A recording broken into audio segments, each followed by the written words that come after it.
MP board के class 9 के सभी विद्यार्थी ध्यान दें। सुबह के पेपर में आने वाले प्रश्न मैं आपको इस वीडियो में बताने वाली हूँ फुल सॉल्यूशन के साथ में। देखिए, वास्तव में आपको 75 नंबर में से 60 से 65 नंबर कवर करने हैं, तो इस प्रश्न पत्र के द्वारा आप आराम से कवर कर सकते हैं। तो देखिए, यहाँ पर हम इस प्रश्न पत्र को पीछे से सोल्व करेंगे, यानी कि जो आपके यहाँ पर आपके ज़्यादा नंबर वाले जो क्वेश्चन हैं, यानी कि 4 नंबर वाले प्रश्न। तो हम 4 नंबर वाले प्रश्न यहाँ पर देखेंगे। तो सबसे पहले यहाँ पर हम एप्लीकेशन देखने वाले हैं। तो देखिए, जो आपकी अवकाश है वो ये रही यहाँ पर। तो देखिए, सबसे पहले आपको लिखना है सेवायाम, फिर माननीय प्राचार्य महोदय।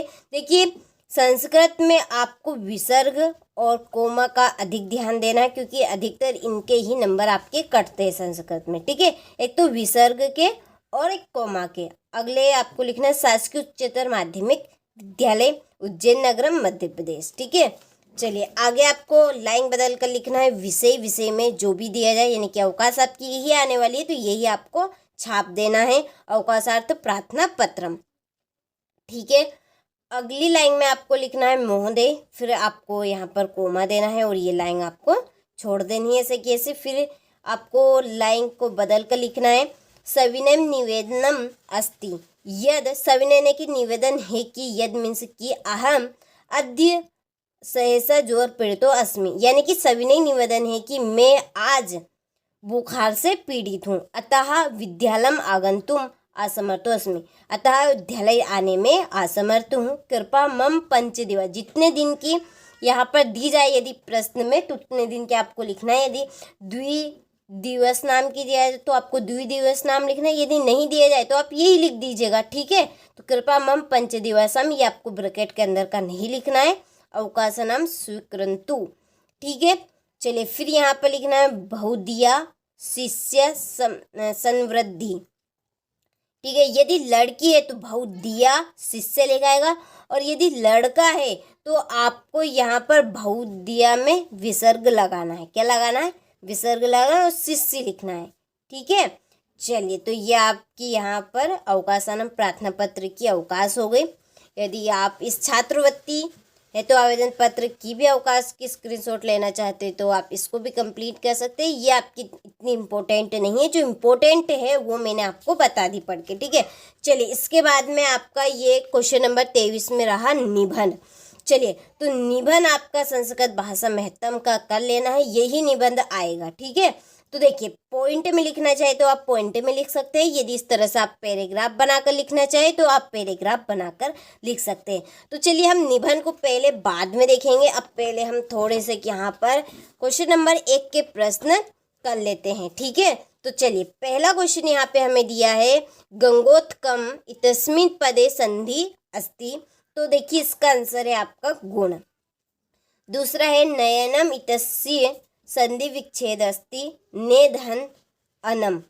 तीसरा है वाग्धन ईसा इतस्मिन् पदे संधि अस्ति, इसमें वागीस। चौथा है रामश्चि कृष्णश्चि इतस्मिन् पदे समास अस्ति रामकृष्ण। दिग्गु समास इति समासस्य उदाहरणमस्ति, इसका आंसर आपको कंप्लीट करना है। नीलोक्त फलम इति उदाहरणम कस्य समासस्य अस्ति, तो इसमें आपका आएगा कर्मधारय समास। ठीक है, चलिए तो अब हम यहाँ पर ये संस्कृत भाषा महत्तम का निबंध देख लेते हैं पहले, फिर आगे के क्वेश्चन देखेंगे। चलिए तो पॉइंट में आप यहाँ पर पॉइंट 1 डाल के लिख सकते हैं संस्कृत भाषा अस्माकं देशस्य प्राचीनतमा भाषा अस्ति, पहला पॉइंट है। दूसरा, प्राचीन काले सर्वे एव भारतीय संस्कृत भाषा एव व्यवहारम कुर्वन्ति स्म, ये आपका दूसरा पॉइंट है। तीसरा, कालांतरे विविध प्रांतीय भाषा प्रचलिता अभवन् किंतु संस्कृतस्य महत्तम अद्यपि अक्षुण्णं वर्तते। ठीक है, चौथा पॉइंट है सर्वे प्राचीन ग्रंथा चत्वारो वेदास्य संस्कृत भाषा में सन्ति, चौथा पॉइंट। पांचवा पॉइंट है संस्कृत भाषा भारत राष्ट्रस्य एकताया आधार अस्ति, और छठा पॉइंट संस्कृत भाषा यत् स्वरूपम अद्य प्रांते तदेव, या इसको ना लिखना चाहे तो आप ये पॉइंट इसमें छठा बना सकते हैं। संस्कृत भाषा स्वरूपम पुनरूपम वैज्ञानिक अस्तित्व। 6 पॉइंट मैंने बता दिए। वैसे तो आपको 5 पॉइंट करने, 4 नंबर का आएगा, 5 पॉइंट आप आराम से कर सकते हैं। छठा भी आप कर सकते हैं, काफ़ी सरल और सिंपल है। ठीक है, चलिए तो ये आपका निबंध हो गया। चलिए बढ़ते हैं अगले क्वेश्चन की ओर। देखिए अगले क्वेश्चन में आपकी रिक्त स्थानी, पहला है रामस्य का विभक्ति। इसमें रामस्य में विभक्ति बतानी तो षष्ठी विभक्ति रहेगी। दूसरा लताया विभक्ति खालिस्तान, इसमें लताया में विभक्ति है पंचमी। ठीक है, तीसरा है अपेट लकार भवती, इसमें है लड। गच्छति लकार अस्ति, इसमें लट। पाधन खालिस्तान पातुम, दृश्य धन दृष्टम। ठीक है, चलिए तो यहाँ से आप स्क्रीनशॉट ले लीजिए अच्छे से। चलिए इसके बाद में क्वेश्चन नंबर 3। क्वेश्चन नंबर 3 में है आपकी युग्म मेलन कुर्वत। पहला है बालकम, इसकी जोड़ी रहेगी द्वितीय बहुवचनम। मनूरा, इसकी जोड़ी है प्रथमा बहुवचनम। नदिया, इसकी जोड़ी है तृतीय एकवचनम। लतासु की जोड़ी होगी सप्तमी बहुवचनम। श्रम रहेगी आपकी अवयवी पदम, और अदेय क्या रहेगा आपका यहाँ पर आने वाला कल। ठीक है, चलिए तो स्क्रीनशॉट आप जल्दी से ले और जल्दी से आप फटाफट इनको कंप्लीट करें, ताकि सारे क्वेश्चन आप जल्दी से कंप्लीट कर लेंगे तो आप अच्छे नंबर प्राप्त कर सकेंगे। ठीक है, चलिए अगले क्वेश्चन की ओर बढ़ते हैं। तो अगले क्वेश्चन में है आपके गच्छति इति पदे का धातु, इसमें धातु गम।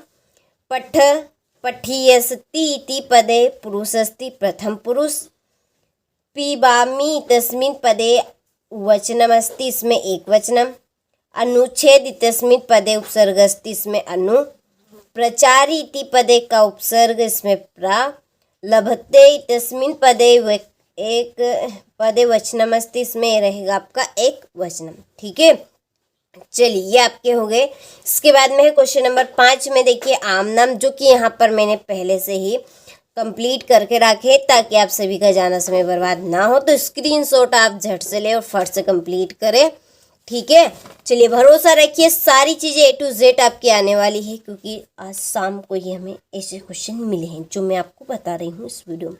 तो इनको जरूर आप कंप्लीट करके जाएगा, क्योंकि 100% परीक्षा में आएंगे। ठीक है, चलिए तो ये आपका 10वां क्वेश्चन, बालिका की दृष्टवा आश्चर्यचकिता जाता।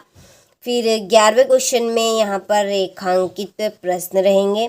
ये 12वां क्वेश्चन आपका। 13वें क्वेश्चन में वाच्य परिवर्तन। ठीक है, तो जल्दी जल्दी स्क्रीनशॉट लो और जितनी जल्दी हो सके देखिए उतनी जल्दी सारे क्वेश्चनों को आप कंप्लीट कर लीजिए। जितना हाथ आए आप देखिए, हाथ तले जो चीज़ आती है उसको खोया नहीं करते, तो आप जल्दी से कंप्लीट कर लीजिएगा। जितनी जल्दी जितने क्वेश्चन आपसे कवर हो सके उतने आप कवर कर लीजिए। ठीक है, क्योंकि 100% आने के पूरे चांस है। और जिसने अभी तक भी कुछ भी नहीं पढ़ा है तो आपकी पास होने के भी लाले हैं, तो ये आप क्वेश्चन पेपर कंप्लीट करके चली जाइए। आप तो पास ही नहीं बल्कि अच्छे नंबर भी लाएंगे। ठीक है, चलिए तो ये आपके सारे क्वेश्चन वही रहेंगे जो 90% हमें देखने को मिल सकते हैं। ओके, चलिए तो ये आपका 21वां क्वेश्चन कि ये आपके कुछ प्रश्न हैं यहाँ पर कुछ उसके। और लास्ट क्वेश्चन आपका यहाँ पर रहेगा 22वां प्रश्न। ठीक है, इसमें आपकी रहेगी अवकाश। और 23वें क्वेश्चन में रहेगा आपका निबंध। तो देखिए यहाँ पर निबंध का आप स्क्रीनशॉट ले लीजिए। ठीक है, ये निबंध आपका रहेगा यहाँ पर। ये संस्कृत भाषा का निबंध करके चले जाइएगा, निबंध जरूर आएगा आपका। और इसके बाद में जो आपकी स्थानांतरण यानी कि जो अवकाश है वो अवकाश आपकी ये रहेगी।